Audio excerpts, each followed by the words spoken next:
আজ বানিয়ে নিলাম অনুষ্ঠান বাড়ির মতন আনারসের চাটনি। তবে আমি একটু মশলা দিয়েছি, তাতে অনেক বেশি টেস্ট হবে। আর এমন একটা ইনগ্রিডিয়েন্টস দিয়েছি যার জন্য আপনারা অনেক দিন রেখে খেতে পারবেন। চলুন তাহলে দেখে নিই আনারসের চাটনি। নমস্কার সবাইকে, তপাস কিচেনে।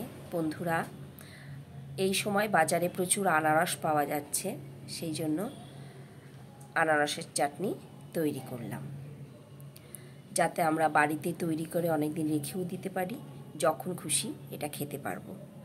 আমি একটা আনারসকে ছোট ছোট করে পিস করে নিয়েছি, তার থেকে আবার চৌকো চৌকো ছোট ছোট পিস করে নিলাম।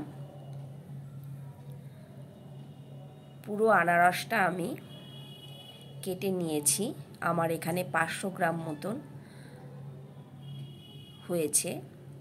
আনারসটা একটা পাত্রে নিয়ে 500 গ্রাম আনারসের জন্য 500 গ্রাম চিনি দিয়েছি।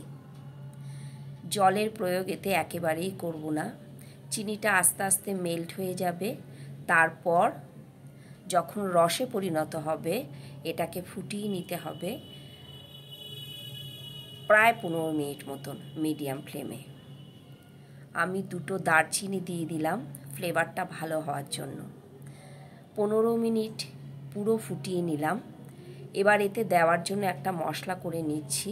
1/2 চামচ জিরের সঙ্গে 1/4 চামচ ধনে, আর তার থেকেও কম মৌরি, আর অল্প করে মেথি। গোলমরিচ দিয়ে দিয়েছি 4 থেকে 5টা, লবঙ্গ দিলাম 2টো, আর একটা তেজপাতা, এলাচ। ভালো করে ভেজে নিয়ে এটাকে বেটে নিচ্ছি। এদিকে চাটনিতে দিয়ে দিচ্ছি কিছু ড্রাই ফ্রুট, কাজু, কিশমিশ, আমসত্ত্ব দিয়ে দিলাম, আর দিয়ে দিচ্ছি লেবুর রস আর বিট লবণ। লেবুর রসটার জন্য অনেক দিন এটা রেখে দিতে পারবেন, আর অসাধারণ একটা টেস্ট হবে। অবশ্যই লেবুর রসটা আপনারা দেবেন। আবার দেখা হবে অন্য কোনো রেসিপিতে আপনাদের সঙ্গে। লাইক সাবস্ক্রাইব করে আমার পাশে থাকবেন।